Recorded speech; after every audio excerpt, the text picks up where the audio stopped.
Hoje você vai sair desse vídeo aqui sabendo exatamente o que é o powerlifting e como que funciona esse esporte fantástico. Fala galera, aqui é o Léo Veloso e para quem ainda não me conhece, eu sou atleta e treinador de powerlifting. Inclusive essas medalhas aqui, premiações que vocês estão vendo aqui no meu estúdio são realmente minhas, ok? Eu que consegui elas. Dentre esses meus títulos, eu já consegui o título de campeão gaúcho, campeão brasileiro da Federação GPA, que é onde eu estava competindo. E também consegui esses dois troféus aqui. Troféus ou troféus? Vamos lá de novo.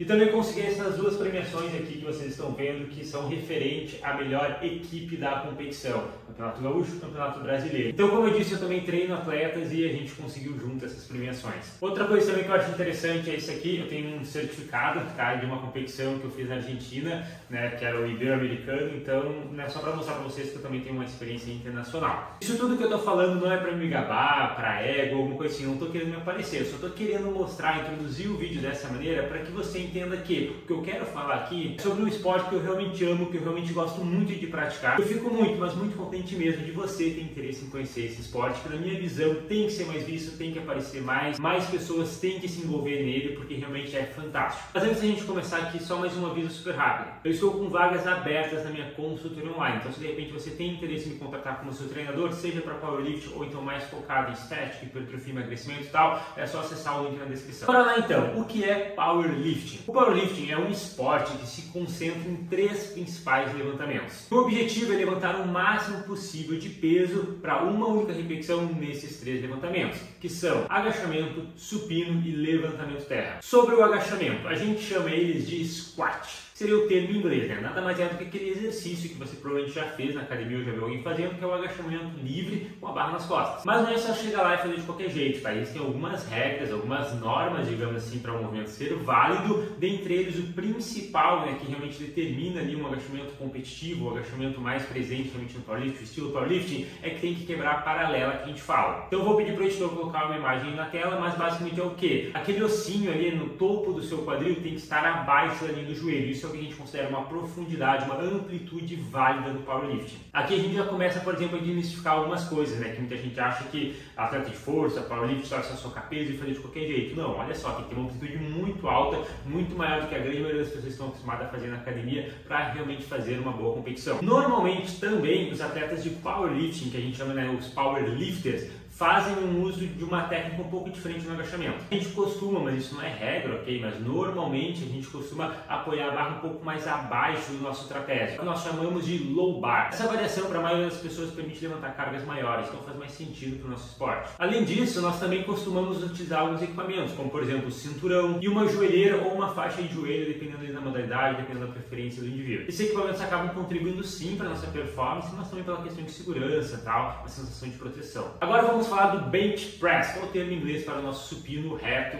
livre, que a gente está acostumado a fazer na academia. Bem diferente da academia, o supino competitivo, o supino de um powerlifter, ele deve ser realizado com pausa no peito. Isso significa que quando você desce a barra, você tem que esperar um pouquinho no peito, tem que apoiar ela no peito para depois você subir. Você não pode fazer aquele kick, é muito comum a gente ver na academia. Outra característica muito forte também no supino do powerlifter é que a gente foca bastante em fazer um arco com a nossa coluna, para que dessa maneira a gente consiga diminuir um pouco a amplitude de movimento, pode contribuir que a gente consiga levantar um pouco mais de peso, mas o arco também tem diversos benefícios, por exemplo, para a proteção. Ajuda a diminuir os riscos de lesão no ombro, o movimento fica mais estável, mais tensionado, a gente até consegue utilizar mais peitoral. Esse exercício em específico a gente não costuma utilizar muito equipamento não, mas tem gente que gosta de repente usar um cinto, acha que se sente mais estabilizado, uma faixa de punho, mas não é muito comum. Então, por exemplo, no agachamento e tal. E agora a gente vai falar do terceiro movimento e, na minha opinião, é o meu favorito, que é o deadlift, conhecido como levantamento terra. Também a gente faz com a barra livre, ok? Eu acho que isso já ficou bem intuitivo. E a maior característica do levantamento terra competitivo, existem algumas exigências que, né, diferente da academia tradicional, é necessário na competição. Por exemplo, os joelhos têm que estar completamente estendidos. A gente vê muita gente na academia fazendo um terra, deixando os joelhos sempre flexionados e tal. Isso não pode acontecer, tem que estender completamente os joelhos e também jogar levemente os ombros para trás. Isso é o que a gente considera, né, o local, ou seja, a finalização do movimento. O movimento foi válido. Existem, claro, várias diversas outras regras que poderiam, né, desqualificar um movimento e tal, mas aqui o foco é mostrar para vocês de uma maneira geral o que é o esporte para vocês conhecerem, tá? Mas lembrando que existem mais coisas aí, mais aprofundadas, mas que de repente não é do interesse agora de você que apenas quer conhecer o esporte. O levantamento de ferro da competição pode ser feito da maneira convencional ou da maneira sumô, questão de preferência do atleta. Além disso, um ponto muito importante, não pode ser utilizado straps, então o strap ele não é permitido, ele é proibido nas competições powerlifting, tem que ser feito realmente na mão. Em relação aos equipamentos no terra, a gente geralmente utiliza somente cinturão e também magnésio nas mãos, que pode ajudar na aderência ali com a barra, já que a gente não pode usar strap. Inclusive, aproveitando o merchan,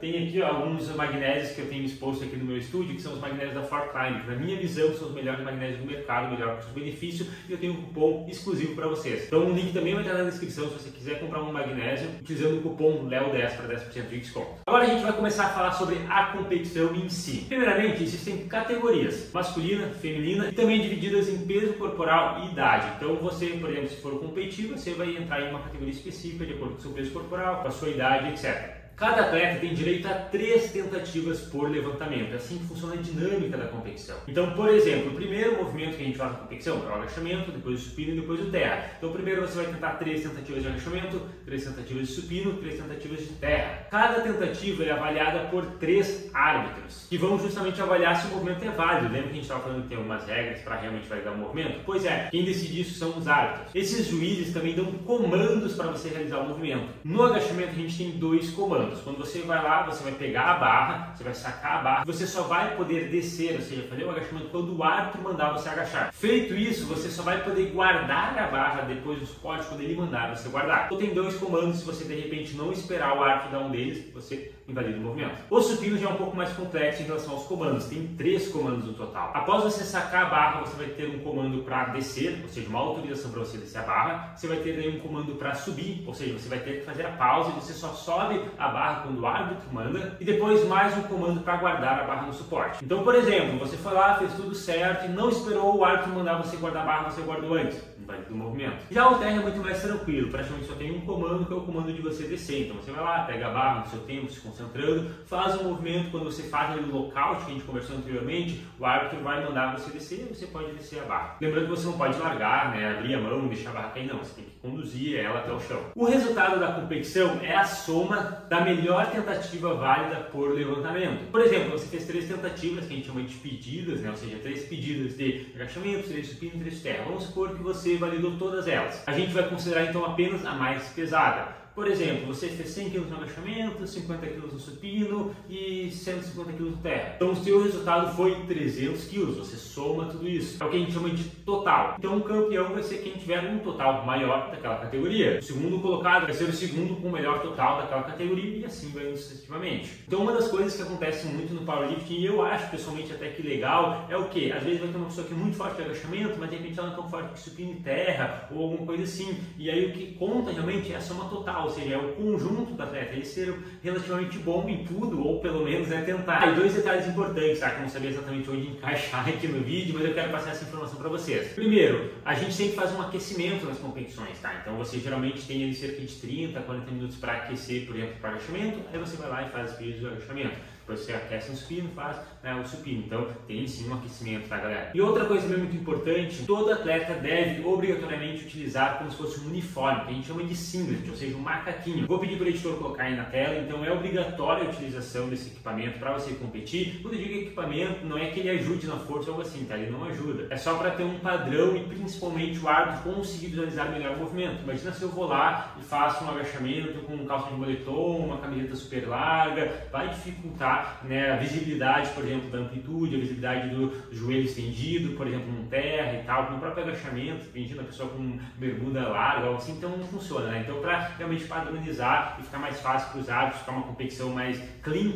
a gente utiliza obrigatoriamente o singlet. Até existe, né, um singlet mais focado em força, que realmente te ajuda a levantar mais peso, mas aí a gente considera isso como powerlifting equipado. Existe, digamos que, 2 modalidades de power. Existe, digamos que, 2 modalidades de power, né? O powerlifting equipado em si que aí usa esse macaquinho de força, e o powerlifting raw, que a gente fala que o macaquinho não te ajuda, e aí é mais ou menos o que eu já expliquei aí, né, desde o começo do vídeo. O equipado ainda assim faz as 3 pedidas, é a mesma dinâmica e tal, só que usa, né, esse equipamento. Mas se você é iniciante aí, tá começando no power, quer conhecer e tal, foca mais ali no raw, realmente faz mais sentido para você entender, é realmente a base ali do power e etc. E bom, é isso aí pro vídeo de hoje, então espero que vocês tenham curtido esse vídeo, eu gostei muito de gravar ele, né, para passar mais essa mensagem, né, compartilhar mais o powerlifting com as pessoas, que eu gostaria muito que mais pessoas conhecessem esse esporte, que é realmente incrível. E é isso, tá? Se você gostou, deixa um like aqui embaixo, deixa um comentário também com feedback seu, uma sugestão de vídeo de repente, se inscreve também no canal e ativa o sininho para não ficar de fora dos próximos conteúdos. Toda semana tem vídeo novo aqui e com certeza você não vai querer ficar de fora. É isso aí, então, até a próxima, valeu!